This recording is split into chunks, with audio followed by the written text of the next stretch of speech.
everyone. Make sure you let me know if you can hear me and all of that shenanigans. Sorry, just a couple of seconds late. My nephew, I was chatting with my sister-in-law in the States, and my nephew grabbed the phone and he's wandering around the house with the cell phone, just babbling to it. So I'm getting a really good view of up into his nose, which was awesome. But I don't know how to hang up on a 2-year-old. I feel bad. Like, okay, that's really nice. I gotta go. I don't think there's a nice way to hang up on a toddler. I don't think it's possible. I don't think it's possible. Um, but so hi, how is everybody doing? It's great to see you guys. Who have we got here? Bailey. Bailey's here. Hello. Oh, Suey, how have you been? I know you weren't doing the flash fiction, but have you done any other stories again lately? Because the last one you wrote was really good. I wanted it to be bigger, which obviously doesn't work for flash fiction.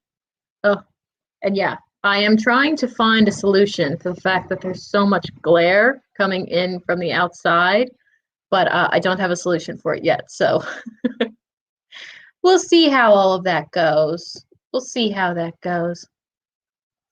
My nephew stole my phone once and tried to load a video of himself babbling to TikTok. Yeah, when they're little, I don't really, it's funny because you don't really know how much is in there.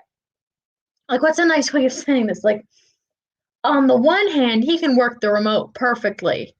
And on the other hand, it's like, I don't know if he understands the concept of the number two because he does 1 and 1. He won't go 1, 2. He's turning 2, so we're trying to get her to be like 1, 2, and he's like, no, 1, 1, and it's like 1, 2, and it's like I don't know, but he's adorable, and I miss him, and I want my snuggles. Um, oh, sometimes you just need baby snuggles. Baby snuggles. So I hope you guys are doing okay. Let me know what you guys are going to be working on. I'm going to try and queue up a actual timer this time. I still haven't managed to get the sound going without an adapter, so we'll see about that. But my timer.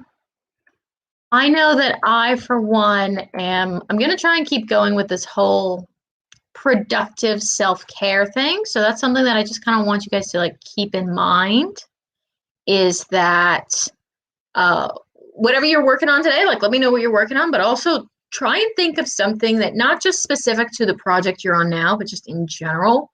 What is something that future you is going to thank now you for doing? And I think for me, it's going to be preheating the oven because I am always starving when these stream ends. So at some point in one of these, I'm going to preheat the oven and get dinner going. So that is going to be my favor to future me.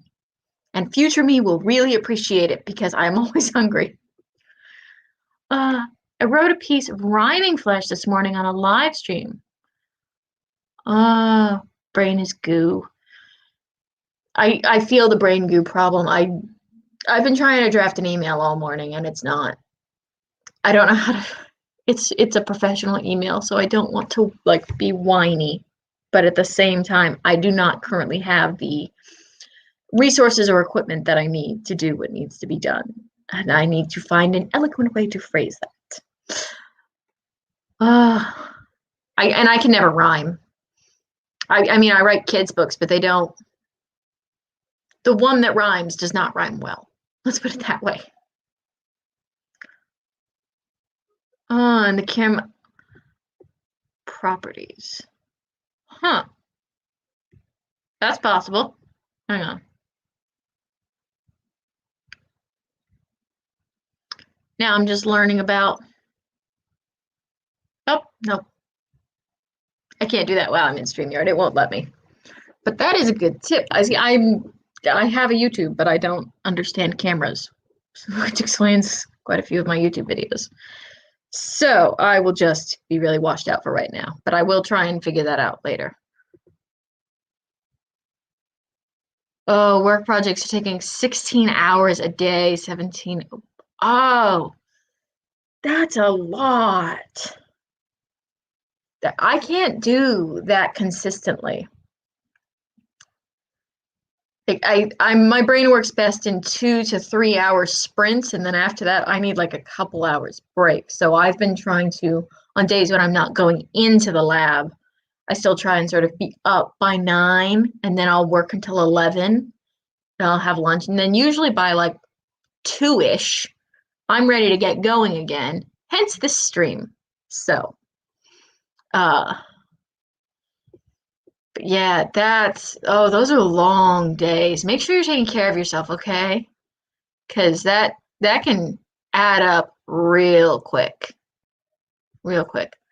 Oh, I'm still in writer Marcus Regis's stream at the moment. They're debating shapeshifters and different powers and magic, and so if you're into like world building and magic, that's going on. So that's pretty cool.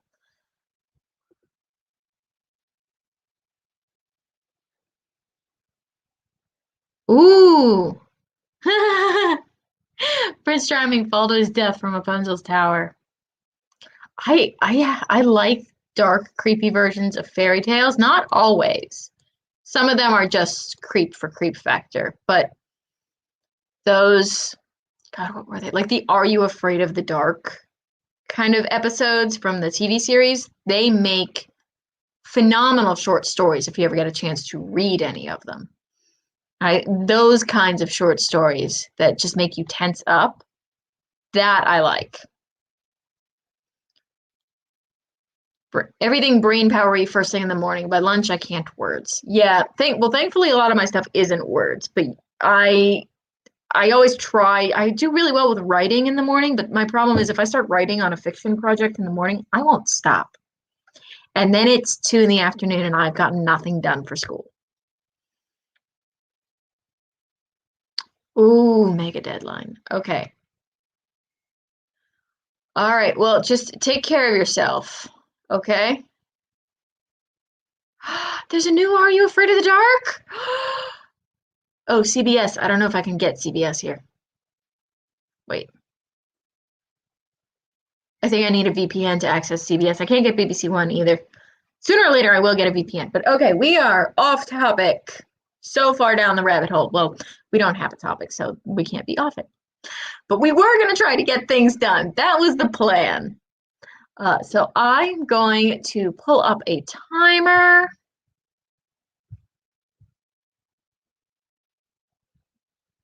Dun, dun, dun, dun.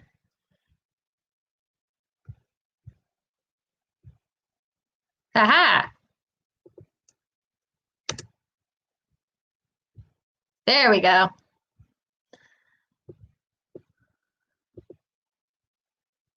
Lots of water and yoga. I keep trying yoga and then I get bored halfway through. But it's all,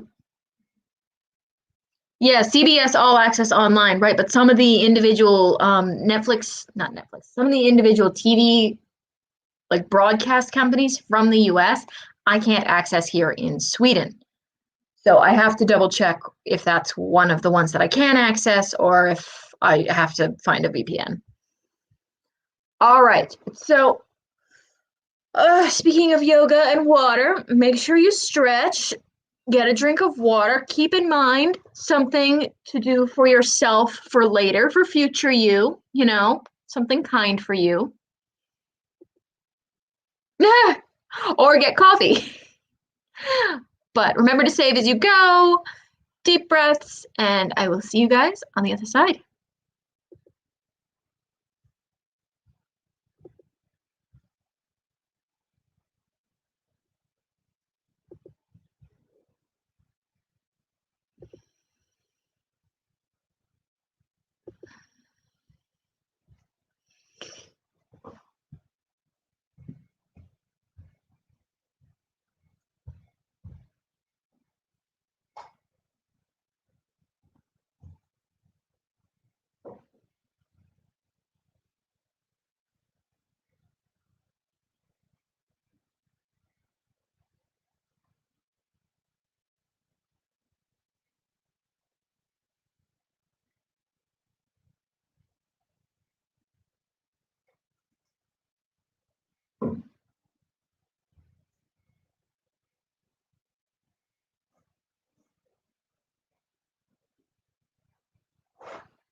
All right.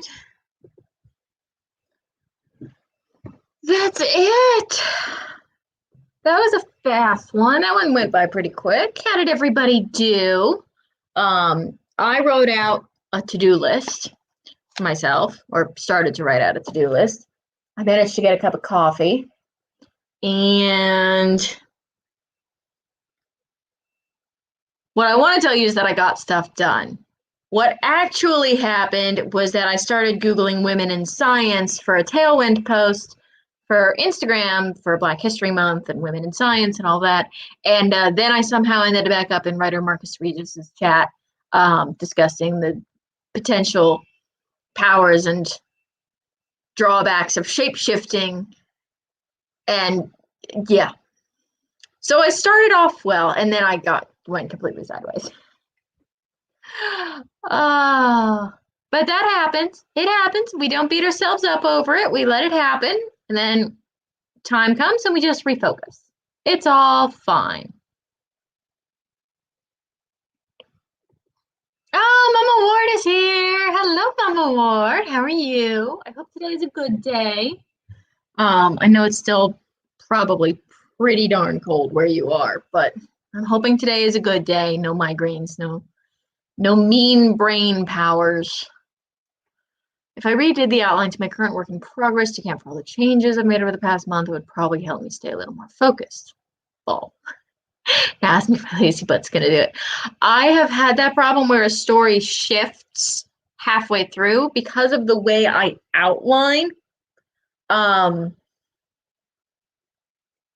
Going back and changing the outline isn't usually a big process for me because like literally I will highlight sections and then change the font to strike through. And then below that, I'll add a bullet point in blue highlight, like that literally will just say, not doing this, gonna do the time travel thing instead. So it's not usually a pain in the butt for me, but I understand that it can be a pain. But if it's gonna help you, maybe you should do it, or at least do some of it. Like do 5 minutes of adjusting the outline and just see how it goes. See how everything cooperates. Made coffee, held my cat, hardly, but you got to hold the cat. And I'm assuming the cat was less demony if you were able to get kitty cat snuggles, plus coffee. So I call that a win.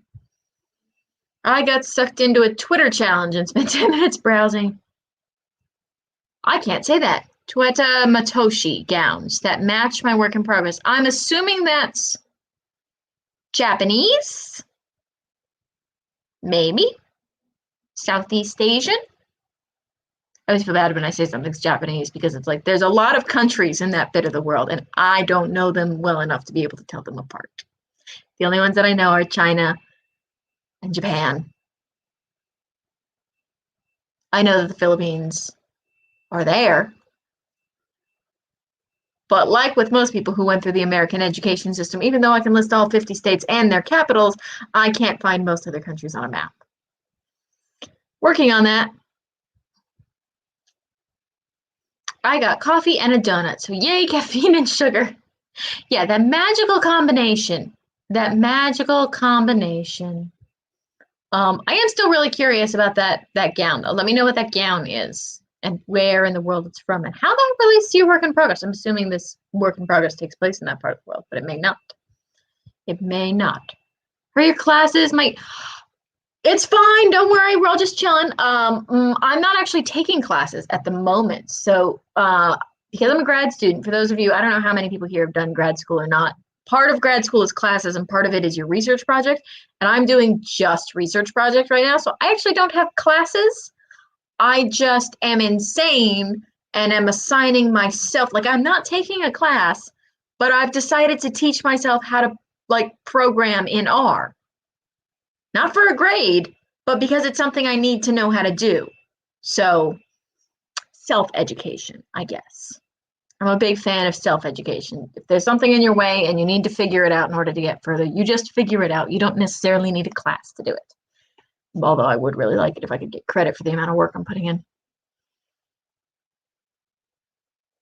Kosovo. Whose bio? My bio. Hope not my bio. I don't know where Kosovo is. I'm in Sweden.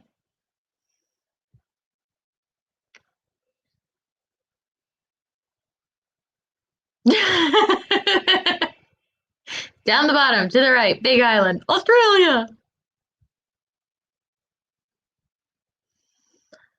I'm Canadian. I have no idea where states are besides the really big ones, but I can label a world map. Yeah, that counts for a lot more than being like, I don't need to know where Illinois is. This is not useful information for me. If I needed to find it, I would look it up on a map.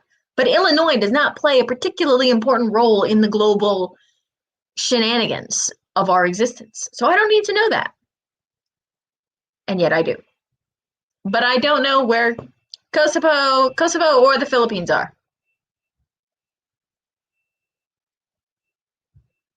Don't know where any of that is. Oh, Kosovo's where the okay, so Mateo not Mateo.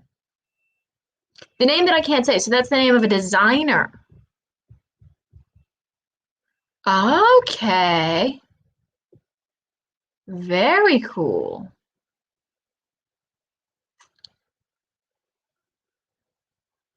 No, Twitter, I deleted Twitter. Twitter's a bad wormhole to end up in, but so you're doing like a mood board kind of inspiration thing for your work in progress. That's cool. I never really think about clothes, but most of my stuff is set in modern times, so I don't bother to say what clothes people are wearing. Also, I used to read a lot of fan fiction, and you know that thing where you can tell when it's a 13-year-old girl writing because she's talking about she had these cute white capris and these sneakers, and it's like you don't need to describe everyone's outfit in everyone's scene. That was always a pet peeve for me. So now when I'm writing modern day stuff, I don't describe outfits, which doesn't help in a fantasy world. In a fantasy world, you kind of need to know what's going on. And in some cases, you need to know that they're wearing a beautiful, sparkly golden gown, especially when it's relevant. But I'm terrible about that. I never include that. Oh, science fair project! Her project is proving that UVA and UVB lights don't actually work to kill surface bacteria like UVC on commonly touched objects. Very good. Excellent project.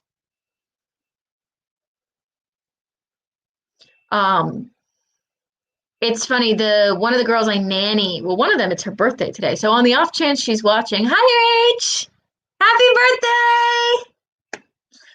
And the other one, I was helping her with a science project not that long ago.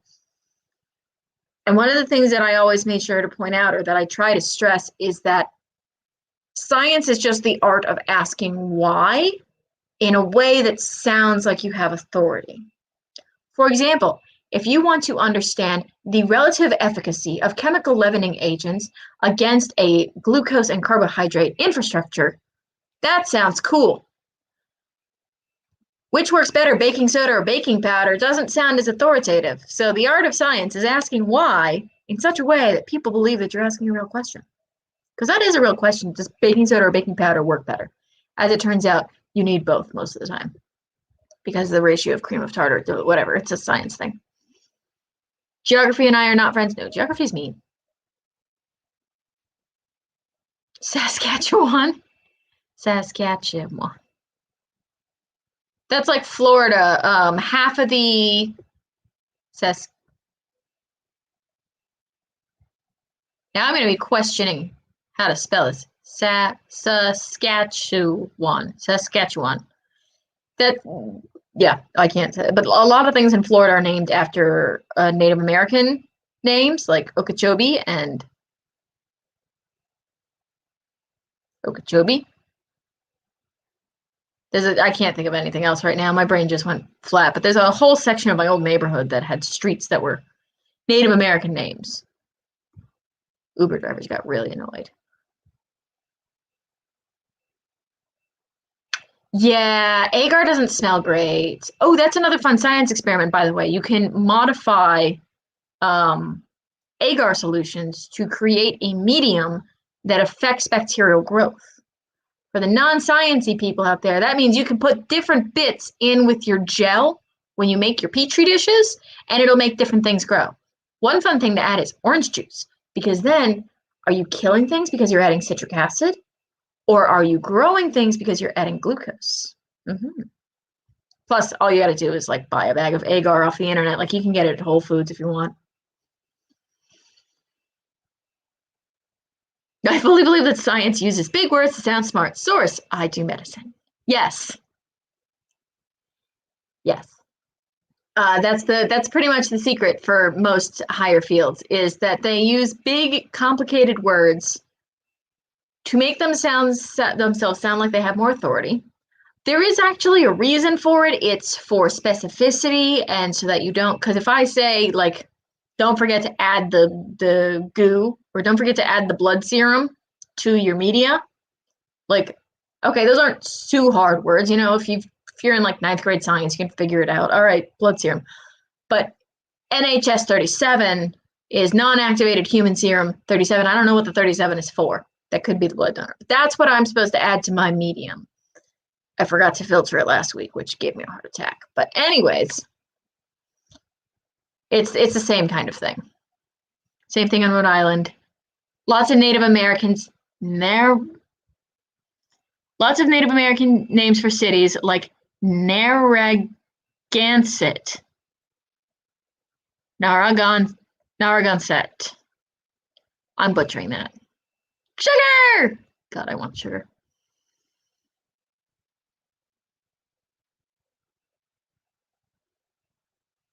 Ah, Rotino. Yeah. Light sterilization is useful in certain circumstances, though, particularly when dealing with students, because the thing that students do is they do not follow proper aseptic technique when they're wiping down. What that means is you put on your gloves, right? Now you wipe the thing down, and you go and you put your wipes in the trash, and then you have to remove your gloves without touching your wrists. The thing that students do a lot of the times is they'll have one glove off, or they'll kind of half wipe and they'll miss spots, or they'll wipe it down, but then they touch their arms and then they put their arms on the desks and now you've just cross-contaminated. So depending, I mean, obviously if you're dealing with like kids stuff, you're not working with E. coli or anything, so it's fine, but you know.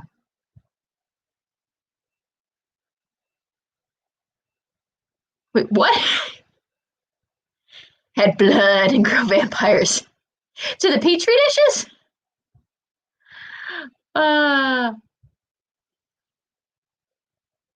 Drug names for medications. There is an art to that. Like there's an entire chapter. I kid you not. There's an entire chapter of my organic chemistry textbook purely denoted to how to read these names.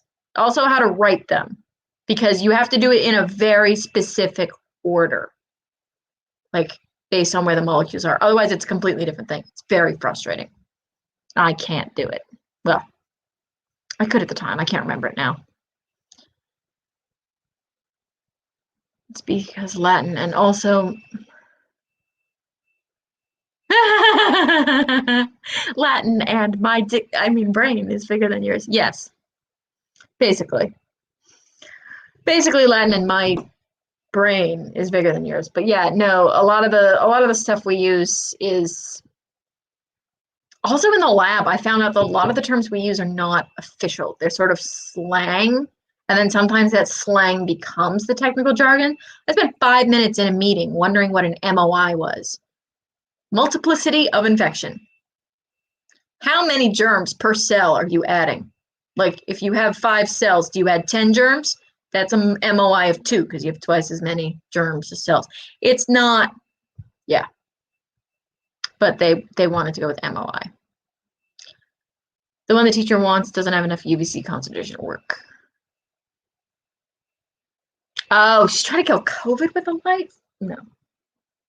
No, like I feel for teachers, especially older teachers, because they're having to deal with the risk factors against their health. But it's the yeah, investments in infrastructure that are strain specific are rarely chosen and are rarely effective in the long term, if that makes sense. Yeah, MOI, mechanism of injury, multiplicity of infection. It's one of those things that it's field specific. So you and I can be talking about MOIs, but they're completely different. My MOI was 4. That was too many. The germs ate all the cells, and now I have to figure out how to process all of my data. Speaking of which, we should probably be trying to get things done. We keep getting off on tangents, but we are going to be good. We're going to be good. We're going to get things done. Okay, so let's see. What are we feeling? Throw out some times. What are we thinking? We want to do a 25? Should we just jump up to a 25? You want to go easier? Oh, I lost you. Keep losing the StreamYard tab. Should we jump straight into a 25? We've pretty much been going 10, 25, and then 25 and 10. And that seems to be working okay for us. Do we want to do different times? Let me know while I pull up my timer list. And then I am going to try and collaborate some of these resources while I'm during this next sprint so that we can. Basically, I need to remember where I left my stuff.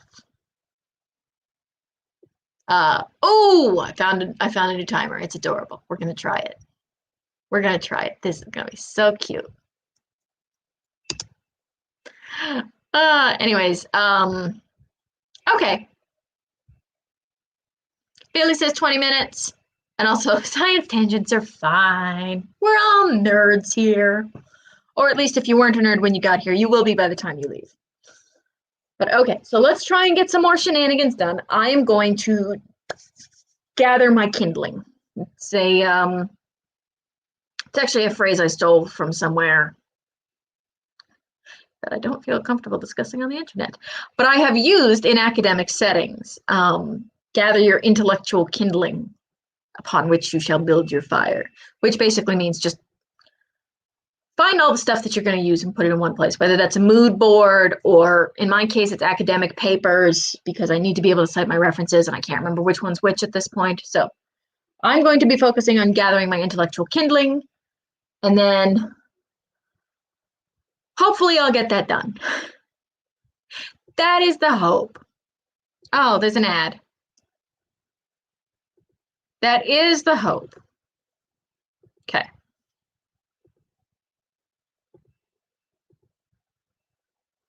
Sorry, there's an ad, but it's almost over. That's Hemtex. Hey, look, it's Shirahem. See, look how cute. Okay, guys, make sure you drink your water. Try and think through what you're going to do so that you can manage to focus on what it is that you need to accomplish the most efficiently. And if you find yourself with spare time, try and do a favor for future you. Okay?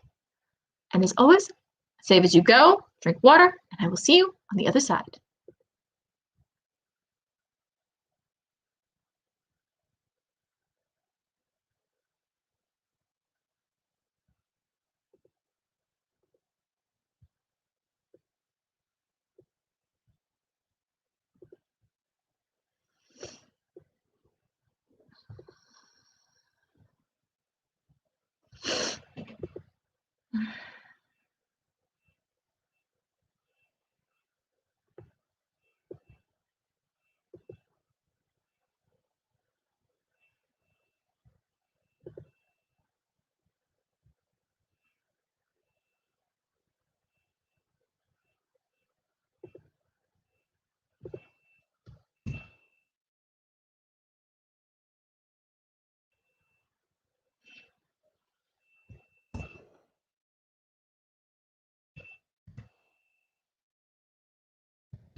All right, guys. How did everybody do? What's going on?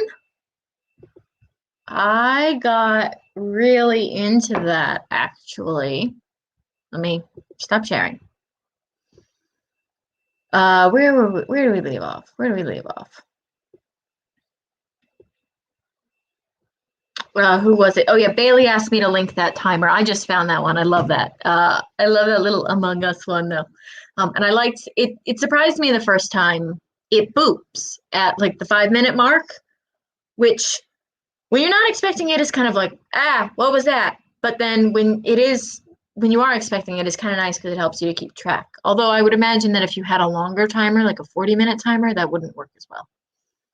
But yeah, let me backtrack a little bit. Yes, intellectual, like gather your kindling is basically get all your stuff in a pile. And it's like step one of getting things done, but you'd be surprised how often people skip it. Like I would sit down with kids that I was tutoring, and every 4 seconds, it's I gotta go get up and get something because they hadn't thought they were gonna need it. So thinking things through and thinking through what you're gonna need beforehand and starting is like step one for cooking, step one for science, step one for writing. It's basically step one for getting things done. But it gets skipped. And I still love this. Rehydrate or dihydrate. I don't know where that originated from, but I love it so much. Okay, we got into a conversation here while I was busy collecting my kindling. But let me know how you guys did, because I'll get down to that in a sec. Ever research law stuff or work in progress and get real concerned real fast? If you see someone dying according to you, yeah, you do not have a legal obligation to do anything. That's actually sort of kind of true. There in the US, there are cases, I forget what it's called, because the law comes down to two things. It's written law, and then it's also the law that's based on the decisions of other legal decisions. Precedent. There is legal precedent where if you choose not to act in certain circumstances, even though it's no imposition to you, you can be held accountable. Because there was an instance where someone, I think they were getting robbed or something, whatever, the guy ran across the street to the shop next door, asked to use the phone to call 911. Dude behind the counter said no. Yeah, it didn't go well. That's all I really remember about the case. But now there's a precedent where if it doesn't hurt you and you don't call in, you can be like held accountable in some ways. But no, you do not have a legal obligation to help.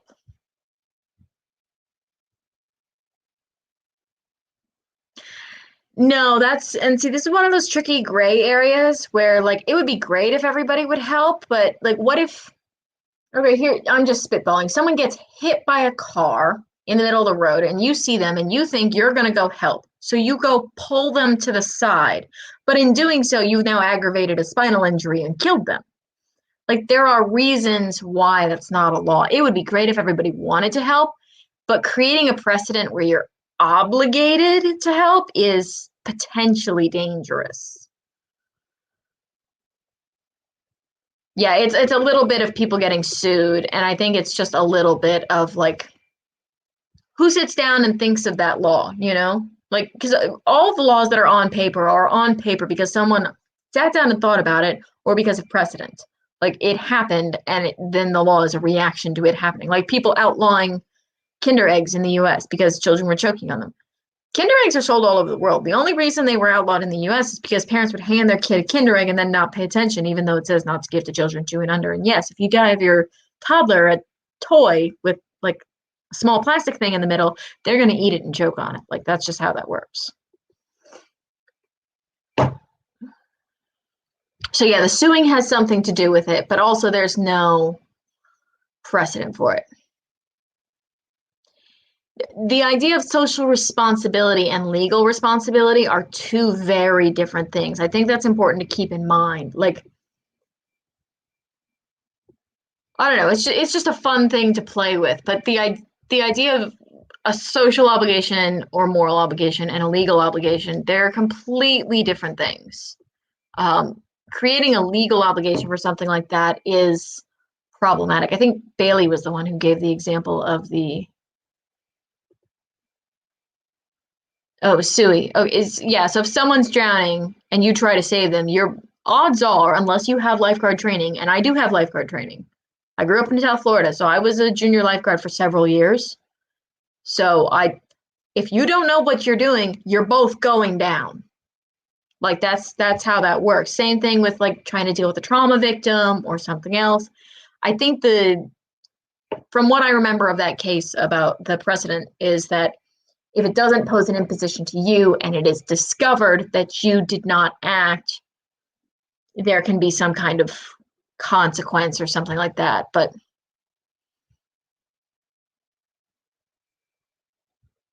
yeah, it gets tricky and complicated. Oh, I could absolutely.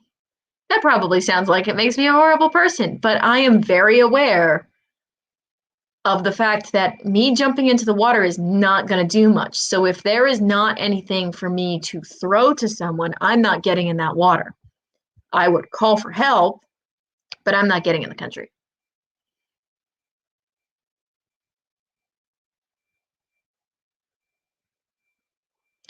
Yeah, it's a legal thing. Oh, I completely understand that. I get into these anytime I'm researching something sciency, I get into my sci-fi wormhole brain where like I find out about this thing in epigenetics and stem cells and gametes where so all of the experiences of your life actually help to program the epigenetic structure of your DNA, which does not change your DNA, totally different thing, but it does change the way that your DNA is expressed. Now you carry these markers throughout your life, but they are sometimes inherited, which is how the idea of genetic memory came about. Also, they electrocuted a bunch of rats. This might be a bit of a tangent, but they electrocuted a bunch of rats while exposing them to a smell. Eventually, the epigenetic markers on those rats' DNA became inherited, so that now these, like 4 generations down the line, rats who have never smelled the original scent are exposed to that scent, and they jump like they're about to get electrocuted. I mean, it's like cruel to the extreme, but it was fascinating. Science is like that sometimes. It's like evil, but also that was neat. Why did that happen?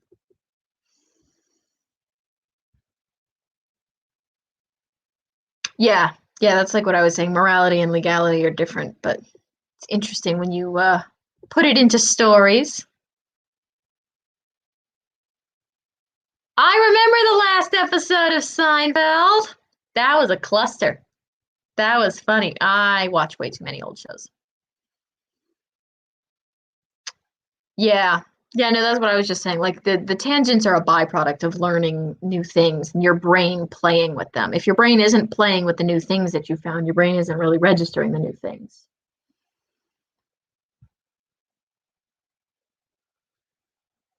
I like morality. I like it when morality as a plot device is you explore someone's morality rather than changing it. I feel like the bad guy to good guy or the changed morality thing gets overdone, especially in YA.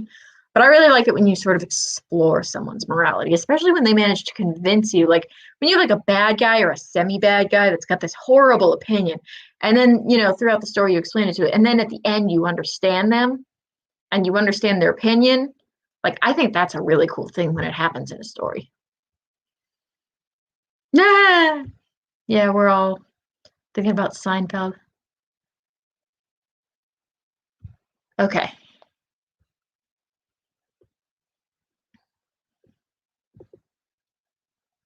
I missed a whole long conversation while I was in productivity mode here.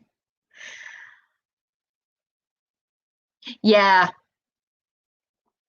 it's funny. That sort of goes with the whole epigenetics thing. We are actually, there's a fascinating thing where this wasn't an experiment for the record. This was just metadata. They collected this data. Children who were exposed to either childhood hunger or abuse displayed different neurochemical responses to different stimuli as adults. Because as a child, the genetic markers shifted in a way that would help to preserve them as an individual. The interesting thing is epigenetic markers are not always inherited. So sometimes, like with the rats, those things get inherited. So like you smell a smell, you get zapped. You now associate that smell with getting zapped. Sometimes actually most of the time, they completely disappear because the methylation on your DNA falls off when it forms a gamete. And then sometimes it comes right back on in the same order, and sometimes it doesn't. And we don't know why. Not I don't know why. We, like science, they don't know what they're working on it. We're trying to figure it out. Dun, dun, dun, dun. Oh, yeah, that's true. You can always play with the laws.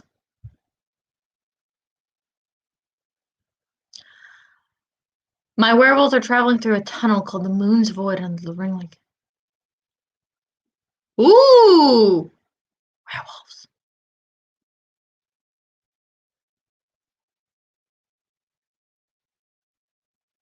That sounds like it if it ever got made into a movie, it would be like the CGI for that would be like Avatar levels.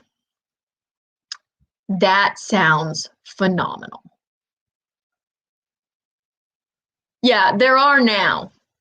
There are now, but that's part of why you don't have a legal obligation. Can you imagine if you had a legal obligation to help?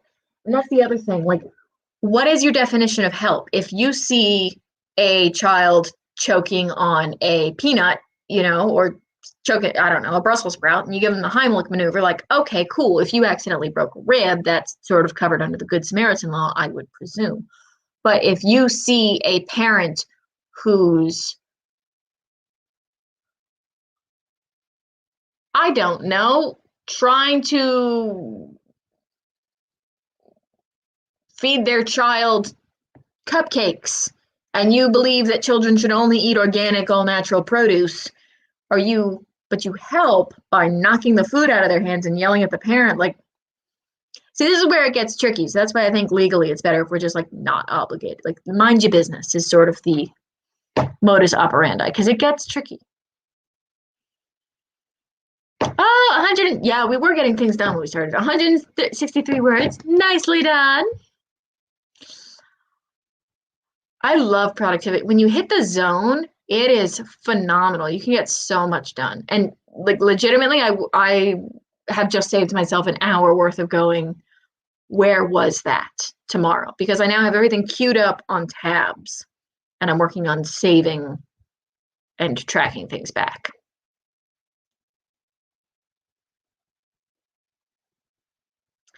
I'm back to working on my werewolf religious war, servants of the moon versus servants of the sun. That sounds cool. Huh. I guess I never really thought about religion in regards to werewolf stories, but it makes sense, especially if it's a fantasy, because they all have their own unique religious systems, and you kind of get to make them up, which I always think is fun. Am I the only one that likes the bit of world building? I'm like, well, there's this thing in Hinduism called fire bath. I want that. And then there's moon bathing in Iceland, and I want that. You know what? Let's just go with the whole like moon and sun thing. So you kind of get to like cherry pick, and it's cool because that way you get to learn about different religions all over the place. We got on a tangent. There was a whole fascinating conversation I missed, but I got to be productive, and I think we're all caught up now. So what are we thinking? Should we try and go for another one? I'm inclined to just do our little Among Us timer again, just because they were so cute. So cute. Oh, if you are looking for moon ideas, though, Mama Ward, do hit up Marcus's stream. If not now, later, you can always catch the replay because they're doing a whole world building thing over there. So, some cool ideas. I think they were doing shapeshifters in general, though. Not exactly sure. But anyways, all right. So I'm inclined to go ahead for another 20. Yes, we'll go ahead. We'll do the 20. We'll do our little Among Us. He was so cute. So cute. Okay. Oh, I gotta hit the replay button. At least there's no ad this time. All right, so try and give it a little stretch, my little keyboard gremlins. I know that a lot of you are probably hunched and sitting in very awkward positions.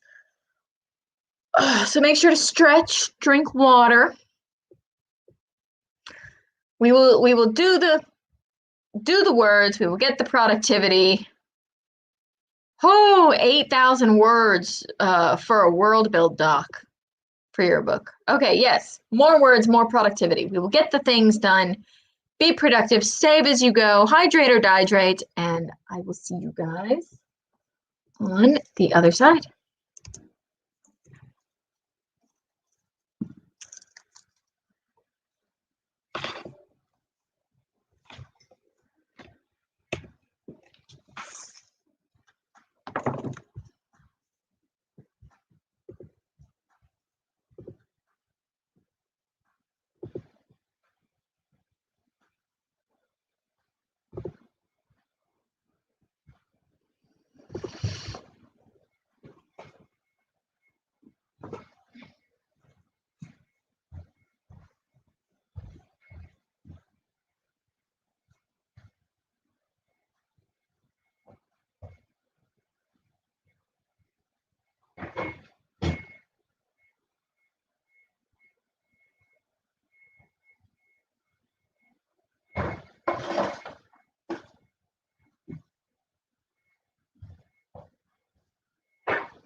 Yeah.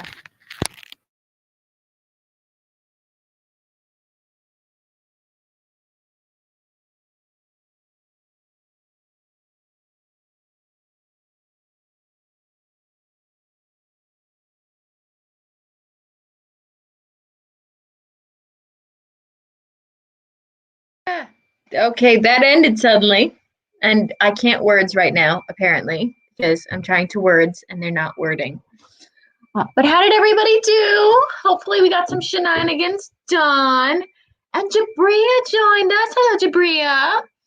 Yes, it is. What time is it where you are? Because it's 4:30 where I am in the evening. So it's almost dinner time. But one of the things I've been doing is I've been trying to get us to do a little productive self-care throughout these streams. So, like, do favors for our future self. My favor for my future self was I started preheating dinner. So I've got pork schnitzel preheating on top of my wood fire. It's not very good pork schnitzel. It came out of a freezer bag at the grocery store, but I will very much appreciate it in about a half hour or so because I'm hungry. I am. Oh, and Suey had to go to bed. So she has peaced out. Hopefully she will enjoy her sleeps. Many good sleeps. Got stuck on a work call. Not so many words. Did some outline. See? Little chunks. Little chunks. I like, is it weird that I like outlining? Like, I don't write fan fiction anymore because I get sucked into it too easily. I can sit down and start writing fan fiction, and then 4 hours later, I don't know what's happened, but Hulk is a member of the Avengers, and also there's a whole thing. Coulson's there. It's a thing.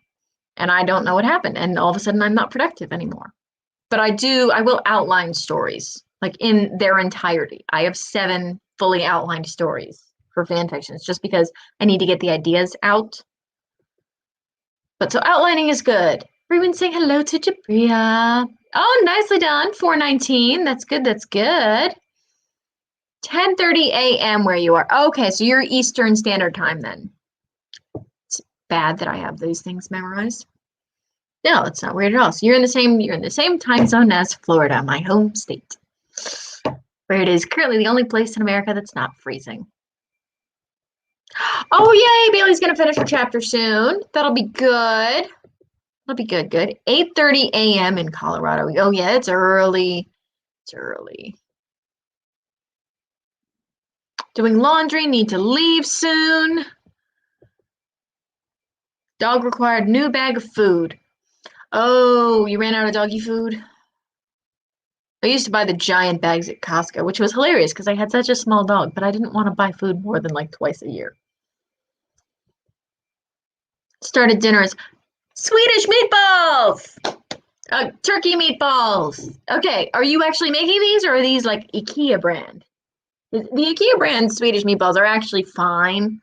I don't eat them here because I would be disowned.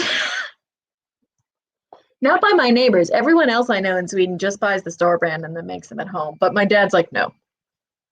Yeah, we do not eat store bag waffles here, or waffles, store brand meatballs. We do not do that. We make our true Swedish meatballs with Farmor's recipe. It's actually not my Farmor's recipe. She lied. It's my great aunt's recipe. Oh, you guys are in the same time zone. Yeah, I get confused with like Canada. I don't know where the bits are, so I don't know what time zones they line up with. Started outlining, toying with the idea of an international romance for a while. I think I'm finally gonna dive in. Oh, those are fun. Okay, so they meet and then they move apart? Or is this like one of those meet cute moments where like they meet up and then they're in separate countries, but they decide to start something? International romances are always really fun, especially if people are traveling, because you get to sort of explore things, and especially if they're places that you've been before, because then you can sort of like add these little touches, and it's just, I just like them. I just like them. 2 100-pound dogs and 5 chihuahuas. Yeah, you need to buy food pretty frequently. God, I hope they all eat the same food. Otherwise, that's going to be annoying. They probably don't. They probably, like, you probably have to buy at least 2 or 3 different types of dog food.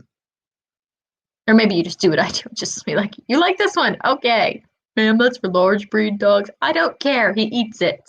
And he's too skinny, so that's all that matters. Homemade! Yes! Had some leftover turkey meat that I turned into turkey sausage for breakfast. It was delicious. Okay, the fact that you're doing homemade Swedish turkey meatballs explains why you're starting at 10:30 in the morning, because they're labor intensive. Like, you don't start making meatballs 10 minutes before dinner, but they are so worth it. Right now, one of them is doing semester abroad, and they meet that way, separate and meet again as adults. Oh, I like that. I like that. Now the question is going to be, what country do you pick? Um, oh, point of order. If you do pick a foreign country, don't include text in a language that you don't speak unless you have someone who speaks that language and can proofread it. Because I can't tell you how many times we've seen things that are like people will overhear conversations, so you see writing in another language, or people will try to speak to you in that other language, and they will actually include in the text things in either German or Swedish or Spanish or whatever, and like anyone who knows the language is looking at it going, what? So like that's something to just consider, you know? Like anytime someone's talking to you in a foreign language, just be like, I didn't understand what they say, and then don't even write words, because no. Yeah, running out of kibble is not an option. Oh, we have to have the dye free. Oh yeah, some dogs are allergic or sensitive to certain dyes. Meatballs for breakfast is totally fine. It's absolutely fine. They're lovely, especially if you get a little. Now I'm getting really hungry. I mean, it's my fault. I started talking about dinner, but now I want meatballs. I wonder if I can reform my schnitzel into a meatball. I mean, it came out of a freezer section, so there are no rules about that. There are no rules about that. Yes, would 10 out of 10. Meatballs for breakfast. Oh, especially if you had hash browns. God, that would be great. We used to make Cheats hash browns. I don't even think you can. They're basically mashed potato pancakes, because my family, I love my mother, but she is not kitchenly minded. It's not like cooking isn't something that she has an interest in. So it was a lot of like instant mashed potatoes because she had 2 kids and my dad was always away at work. So like, no, we're going with the instant mash. But so it was interesting because we would use the leftover instant mashed potatoes from the night before to make fried mashed potato pancakes for breakfast. And that was one of my favorite things as a kid. Like now I want to go make them, but you have to use the instant mashed potatoes because real mashed potatoes to like fall apart. Like the instant stuff, especially when it's a day old and kind of dry, will just like stick together. The real mashed potatoes will not. Yes, colloquialisms are completely different. Um, oh, here's a fun one. This isn't even a colloquialism, but when you say light beer in the US, right? When you say light beer, you're talking about a beer that doesn't have a lot of calories in it. That is not true in Sweden. When you say a light beer here, you mean low alcohol content. They don't even put calories on the beer. They're like, you're drinking a beer. Why do you care how many calories are in it? If you want fewer calories, drink fewer beers. So light beer means low alcohol content because there is the drink drive here limit is like 0, but there is actually a low alcohol beer and sometimes ciders. They're like 2.5%. And you have these, it's totally fine to have these for lunch, or at least it was. These days, society's sort of moving away from that. But like with my dad's generation, it's still totally normal to go to lunch if you work at like a shipping yard or even an office and you have a lunch beer with lunch, which is a really low alcohol content. So you can have a beer for lunch and then you just go back to the office. I think it's kind of like the beer equivalent of having a scotch for lunch, except scotch is just like plenty of alcohol, and Sweden has very strict laws about that. So it's interesting, sort of how, and you can sort of figure out what a society finds important with colloquialisms, how words are used, and also anytime you find a word that exists in a language that doesn't exist in another language, it's usually pretty important. Like fika. We have a word for like coffee time, but it's got a bigger cultural connotation than that. Like fika is like respite. Like it's normally a coffee time. Like you take a break, you have a cup of coffee, but it's not enough to just go get coffee and then go back to your desk. Like, no, no, no. You go, you get your coffee, and you sit in either the coffee room or if the weather is even halfway tolerable, you sit outside. You get some fresh air. You usually have a little something to eat, usually something sweet, but sometimes you could have a little sandwich. And you sit and you chat with your coworkers. You can have fika on your own, but it's usually, you usually go and have fika with someone. So, like, I don't know, it's just different. These days, if you ask a friend, do you want to go for coffee? That's sort of the same thing. Like, do you want to go for fika or do you want to fika? You can verb fika, but it's very different than like getting a coffee at work. It's more like going for coffee, not getting a coffee. Tried once in French, did not. Yeah. Okay. Okay.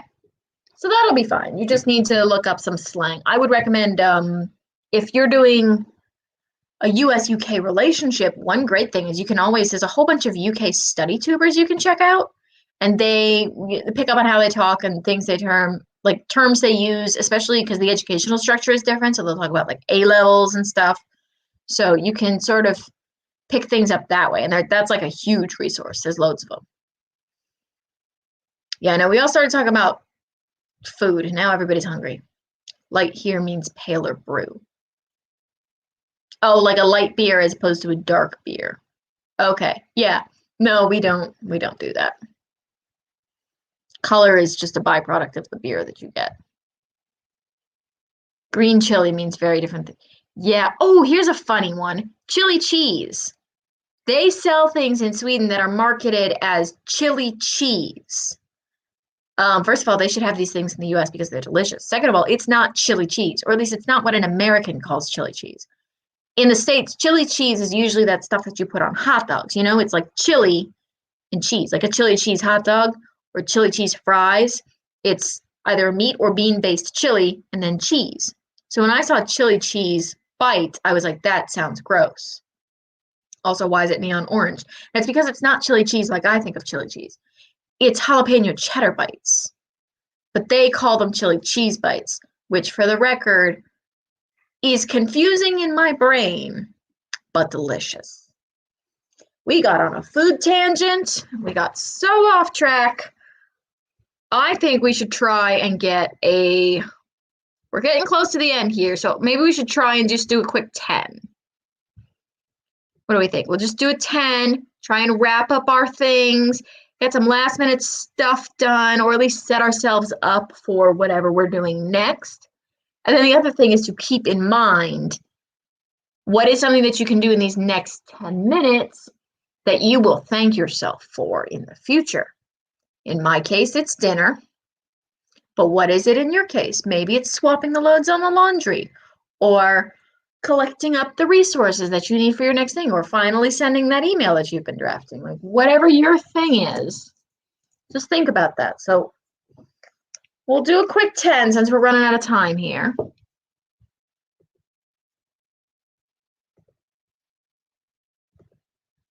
And then we can sort of, if anyone wants to stay and chit chat, we can do that. But there's no pressure, and then that way people can wander off of their own accord.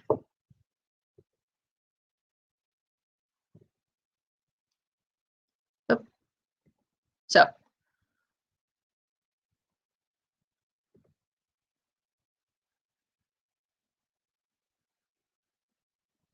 okay.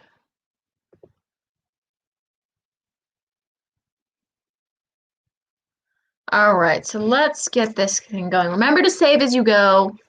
Drink plenty of water, and I will see you guys on the other side.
All right.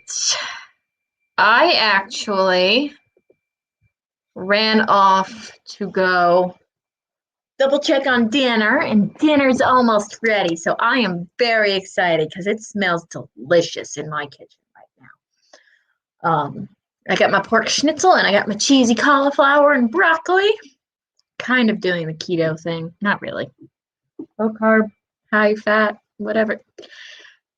Not really. I just try not to eat so much pasta and bread because I know that it makes me feel not so great if I do it. But I think I have this email set up the way I want to. I have my files and references sort of sorted for tomorrow.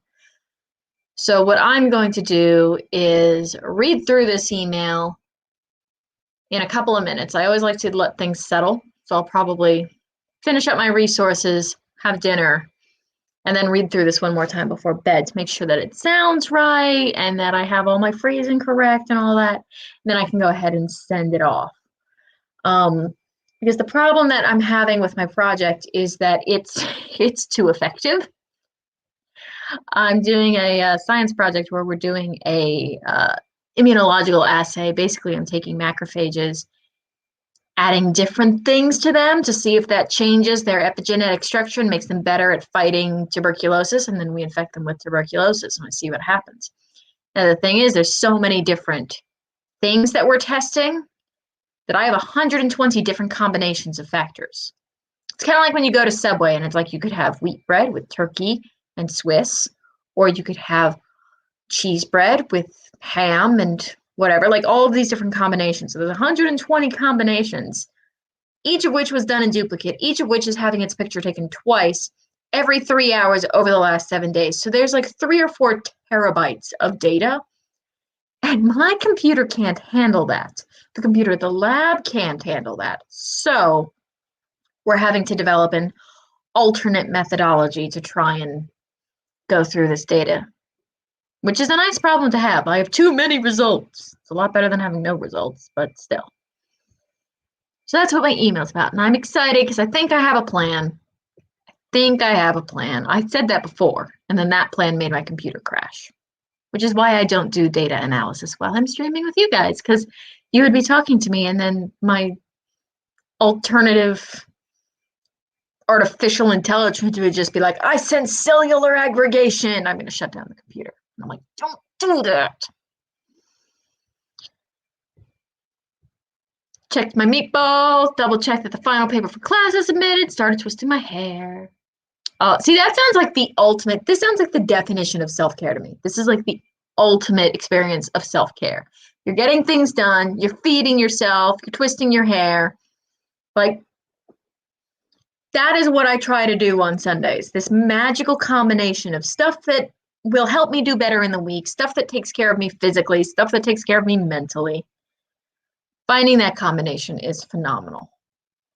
But yes, I am now starving and I can smell it. It's just, everything's reversed. It's right behind this tapestry. That's where my dinner is. It's right on the other side of there. It smells great. Oh, ADHD Writer's here. Hi, darling. Sorry, you kind of joined us right as we're getting ready to go, but we're always happy to have you. If people are looking for streams, I think, yes, okay, writer Marcus Regis is still streaming. He's doing some world building. So if you're looking for that kind of thing. It's your birthday this week! Oh, there we go. Yep, trying to get as much done today so I can chill and celebrate all week long. See, that's the way to do it. That's the way to do it. But yeah, no, I really like the idea of getting things done, sort of. I love the idea of productive self-care, you know? And because it takes so much mental stress off of me for the rest of the week. But happy birthday! How old are you going to be turning, if you don't mind my asking? I know I was all set to start lying about my age when I turned 30 because I had these benchmarks in life that I thought I was going to have hit that I hadn't. And I still haven't hit most of them. I don't have a romantic partner. As it turns out, I'm demisexual, so that's probably not in the cards anyways. But I figured that out, so I guess that's a win. I have a house, but I don't have it paid off, and I'm not living in it, so that's points against me. But then I got into grad school, so I was like, oh, okay, I'm fine with 30. 30's, we're like at a 50-50 here. It's fine. Yes, there's a lot of folks with ADHD who end up in the sort of creative field. For the record, ladies, if you have not seen How to ADHD, I have found those very helpful when I'm working with students. And a little bit for me, because a lot of the things that ADHD or struggle with are sort of on a spectrum.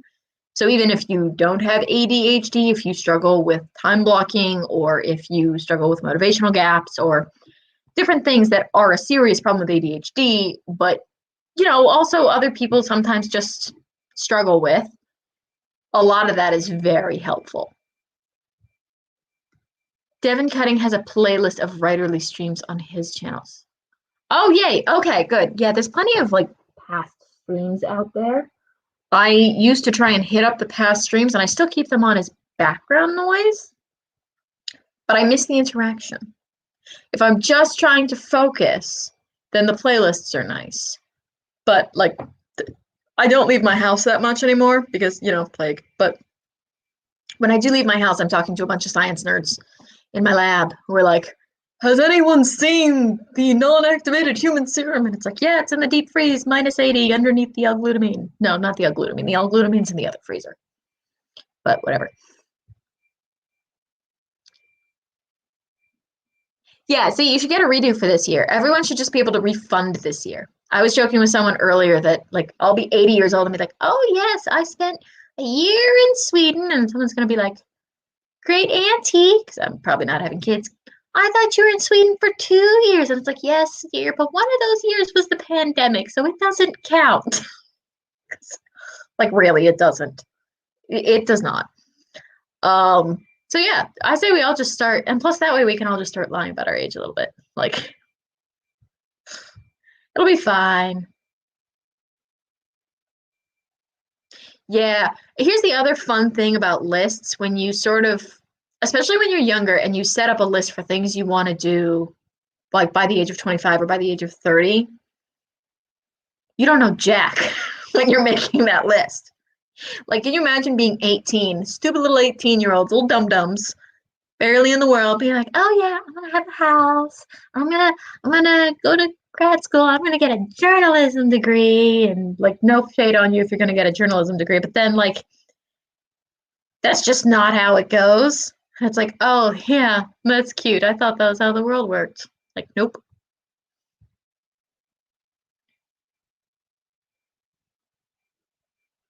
Yes. My mom was the same way. So here's the funny thing, like the pandemic happened, right? I found out I got into grad school. A month later, the pandemic hits, and I'm like, am I going to grad school? I don't know. What do I do?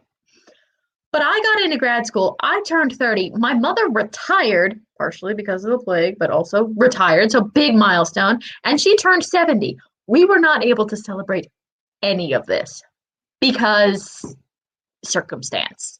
So yes, we have decided, me and her, that at some point when this is over, or more realistically when it's still going on, because anti-vaxxers are going to screw it all up for the rest of us, and this is probably going to take another 2 years before we have anything resembling herd immunity. Even then, we're going to get pock-up flare-ups just because epidemiology is a pain in the butt.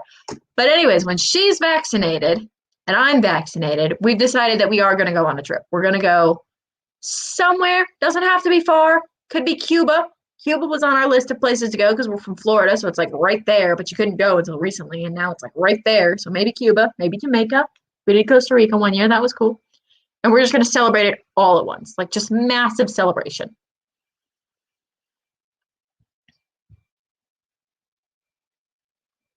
Devin is the guy with all the links. It's great when you have someone with resources, though. 2021 is 20. Yeah. Yeah. And also, no, like, does anyone remember the first week of 2021 where people were like, yeah, we've had the free trial, we'd like a refund? That was before Texas froze over.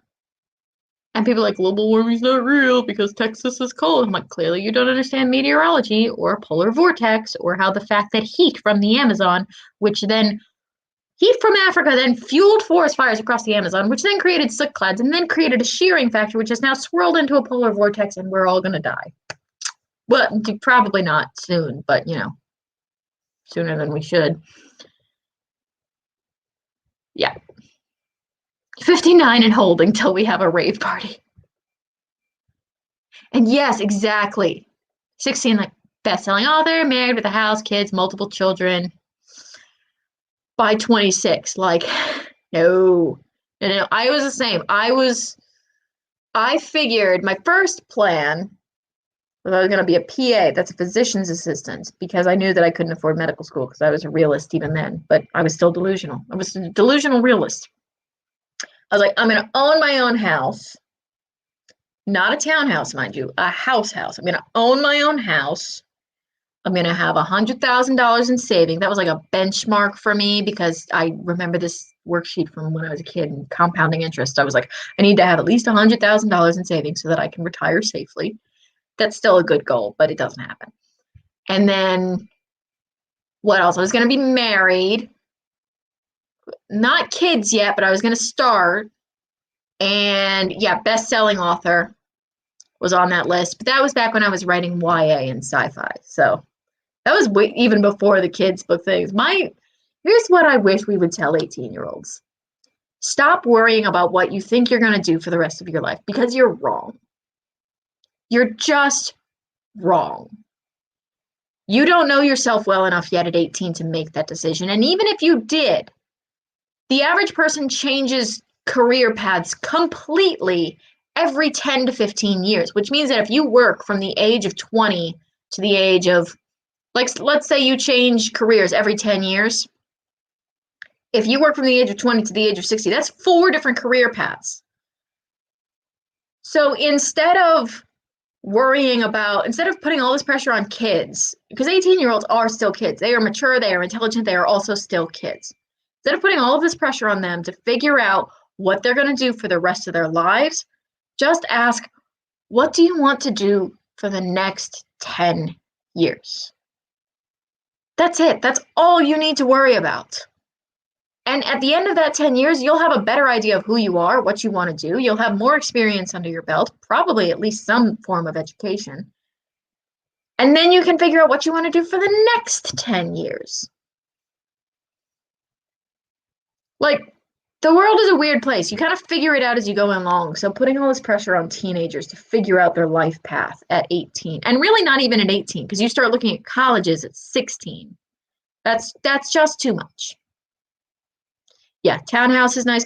I basically went for townhouse because I was like, I don't want to own a lawnmower or have to clean a pool, but I do want a pool.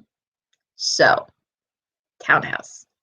Then I found out that the neighborhood that I moved into had a whole bunch of like HOA board, neighborhood Nazis. Not like actual Nazis, but like the people who spied on you to make sure that you were growing your hedges in the correct way. It got old fast, but yeah, see, we're constantly learning about ourselves. So I think this is a good place to pause and reflect and think about all the things that we know about ourselves now that we didn't know 5 or 10 or even 1 year ago. Like, let's be honest, a lot changed in the last year plus. So we're just all figuring it out as I go along. So what favors can we do for the day, the us of tomorrow, but also what favors can we do for the us 5 years from now? Like, what do we think that person's going to think about or be concerned about? Because the me of today is concerned with dinner because it smells great and I am starving. So I am going to go eat dinner. If you are looking for more streams, did we put the link in for Devin Cutting? With all of the links, and I hope you guys have a wonderful Sunday. As always, I will be here every Sunday, like from 3 p.m. Eastern Standard Time, or sorry, 3 p.m. Central European Time, 9 a.m. Eastern Standard Time. And then I might start going later as the sun starts lasting longer, but it's not doing that yet. So, HOAs. Yeah. Oh, chickens. I want chickens. Yeah, I can't do that here. But yes, I am going to have dinner. Thank you guys so much for being here. And I'm going to eat, and I will see you next time. Bye.